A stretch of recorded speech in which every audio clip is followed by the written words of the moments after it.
조희대 대법원장에게 지금 공격하고 있는 민주당의 모습입니다. 사퇴하라고 연일 압박 공세를 펼치고 있는데 더불어민주당이 어제는 대법관 증언과 관련해서 대법원과 또 충돌을 했습니다.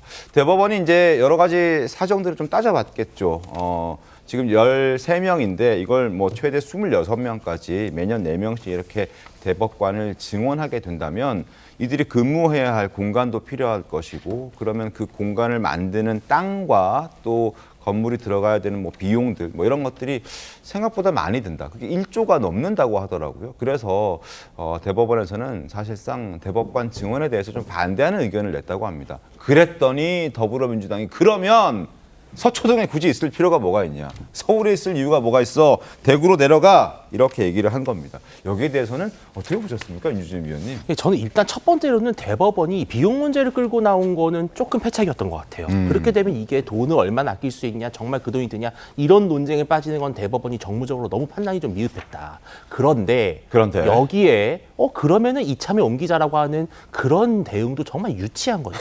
예. 그러니까 이 대법원이 대한민국 어디에 있어야 되냐라는 근본적인 질문을 갖고 토론하는 게 아니라 돈이 많이 들어? 그러면 돈 안 드는 곳으로 옮겨줄게. 이렇게 서로 좀 약간 덤앤더머 같은 그런 논쟁을 하고 있다는 게 너무나 씁쓸하고요. 하지만 이거 대법원의 말이 틀린 건 아닙니다. 왜냐하면 대법관 16명 늘리는 거 그냥 뭐 일반 공무원 16명 뽑는 게 아니잖아요. 거기에 딸려있는 제 식구들, 재판관, 그리고 거기 뭐 수행 비서, 또 써야 되는 업무 추진비, 그리고 대법관 정도 되면 엄청나게 많은 공간과 인력과 회의 공간이 필요합니다. 이러한 것들이 사실은 한 번에 늘어날 수 있는 게 아니거든요. 다 국민 혈세예요. 대법관 예전에 그렇게 박근혜 정부 때 대법관 늘려달라고 할 때는 민주당이 안 된다 그랬었거든요. 근데 이제는 또 서로 공수가 바뀌어서 이런 모습이 정말 참담합니다. 법원 조직법상에는 대법원은 서울특별시에 있어야 한다는 조항이 있습니다. 이게 법원 조직법 12조입니다. 저희가 그래픽 준비했는데 간단하죠. 이게 어렵지도 않습니다. 대법원은 서울특별시에 둔다. 딱 한 줄. 근데 허영 의원은 서울에 있을 필요 없다. 지방 가면 된다. 꼭 서초동, 서울에 있을 필요 없다. 이렇게 얘기를 합니다. 황대진 교수님 어떻게 보셨습니까? 저는 이제 민주당 입장에서는 법은 그냥 바꾸면 되니까. 바꾸면 되니까. 자기들 마음대로. 뭐 굳이 서울특별시라는 말만 빼면 되고. 그렇기 때문에 민주당 입장에서는 별로 큰 문제는 아닐 텐데 이제 더 큰 문제는 아까 우리 앵커께서도 말씀하셨지만 김용민 의원이 한 얘기 중에 이제 헌법상 중립을 지켜야 하는 기관이 권력의 중심에서 거리를 둬야 된다. 거리를 둬야 된다. 이렇게 근데 만약 이런 논리라면은 사실 모든 공무원들이 다 정치 중립 의무가 있지 않습니까? 맞습니다. 모든 정부 기관들이 다 권력의 중심과 거리를 둬야 되는지. 아니면 아예 여의도를 통째로 드러내서 지방으로 이전하는. 그러니까 지금 대통령께서 엊그제 세종시 가셔가지고 그 뭐 세종 집무실, 그다음에 세종 의사당 이런 말씀하시지 않았습니까? 거기에 다 정부 부처 공무원들 있고 다 이 정부의 일을 헌법에서 부여한 일들을 수행하는 그런 정치 중립의 의무를 가지고 하는 기관들이 거기 다 모여 있는데 거기에 그럼 권력이 찾아가겠다는 거잖아요. 그러니까 이건 그럼 어떻게 설명할 건지. 그리고 지금 또 경찰청 다 서울에 있죠. 뭐 가장 또 정치 중립이 요구되는 데가 어디입니까? 국방부 대통령실 바로 옆에 있죠. 맞습니다.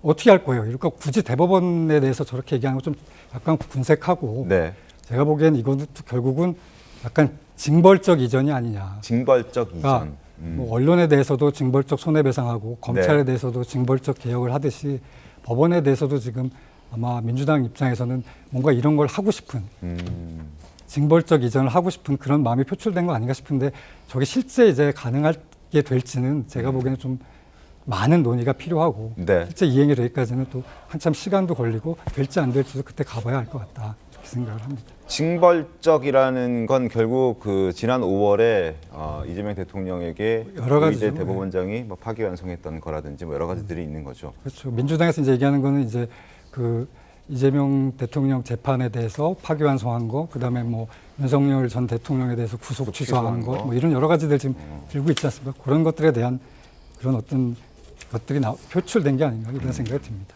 그래서 이제 더불어민주당이나 뭐 조국혁신당에서는 조희대 대법원장을 향해서 대통령 후보를 교체하려고 했다라는 표현들까지 등장을 했더라고요. 임주혜 변호사님 어떻게 좀 보셨습니까? 그렇죠. 사실 대법원에 대해서 지금 흔들기라는 표현도 네. 가능할 것 같은데 조희대 대법원장에 대한 사퇴 요구 같은 부분도 어찌 보자면 그것이 가장 정치적일 수 있어 보입니다. 네. 어떤 판단을 놓고 판결의 결과를 놓고서 그것을 해석하는 것은 또 다른 사람들이었잖아요. 지금 법으로서 논리로서 그 판결을 해석하는 것이 아니라 네. 결론을 두고서 이것은 대통령 후보를 바꿔치기 하려는 시도가 아닌가. 이 법에 대한 판단을 정치적인 논리를 끌어와서 해석하는 것이 삼권분리 원칙에 위배되는 부분은 좀 분명해 보이고요. 대법원을 옮기는 일은 네. 그렇게 쉬운 일이 아닙니다. 법원 조직법에 왜 서울로 한다고 두었을까? 네. 그 부분부터 좀 생각해 봐야 그렇죠. 되는데 왜 두었습니까? 우리가 대법원은 최종적인 법률심, 그러니까 3심에서 최종적인 판단을 받는 곳입니다. 네.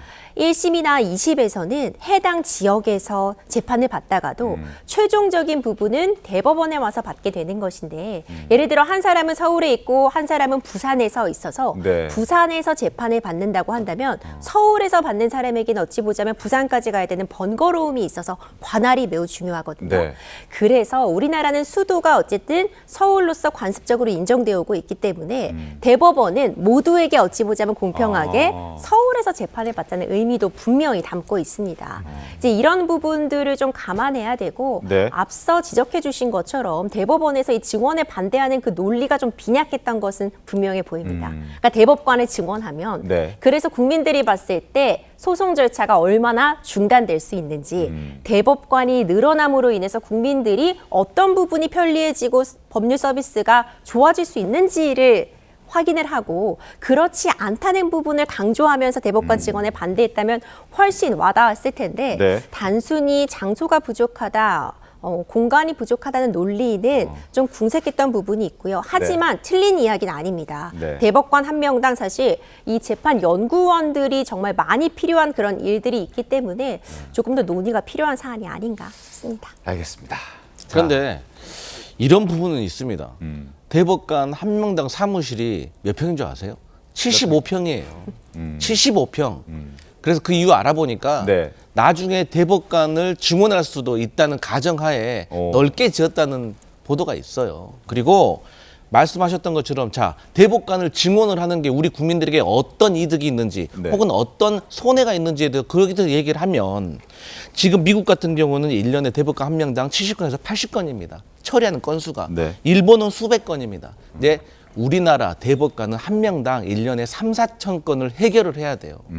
그러면 제대로 된 대법원의 판결을 기다릴 수가 있겠습니까? 얼마나 사람들이 많이 기다려야 돼. 근데 이거 여기서 2배가 늘어난다고 하면은 그만큼 2배로 속도가 빨라지는 것이고 국민들이 느끼는 효용감도 빨라지는 거예요. 그렇기 때문에 대법관 증언에 대해서는 오래된 이야기입니다. 사실 증언에 대해서. 그리고 과거에도 대법관의 어떤 업무 과로에 대해서도 법원에서도 그렇게 주장을 했어요. 그런데 지금 조금 정치적인 요소가 더해졌기 때문에 이게 잘못됐다고 한 것이고 우리 변호사님과 많은 분들이 말씀하시듯이 이번에 대법원이 정말 대응을 잘못했어요. 아니 이러이러하니까 손해다. 이러이러하니까 신중하게 할 수가 없다. 이런 식으로 접근을 해야지 장소가 좁아서 안 된다? 말입니까? 그래서 이 부분에 있어서는 조금 깊은 논의가 필요한 건 사실인 것 같다. 이런 생각합니다. 알겠습니다. 자, 일각에서는 뭐 그런 얘기도 나오고 있죠. 지금 현재 3명에서 26명으로 늘리게 되면 2배 정도 늘리게 되면 지금 말씀하신 것처럼 뭐 속도는 빨라질 수 있겠죠. 그리고 대법관의 업무의 부담을 줄여줄 수는 있겠지만 이재명 대통령이 임명할 수 있는 대법관 수가 20명이 넘어간다.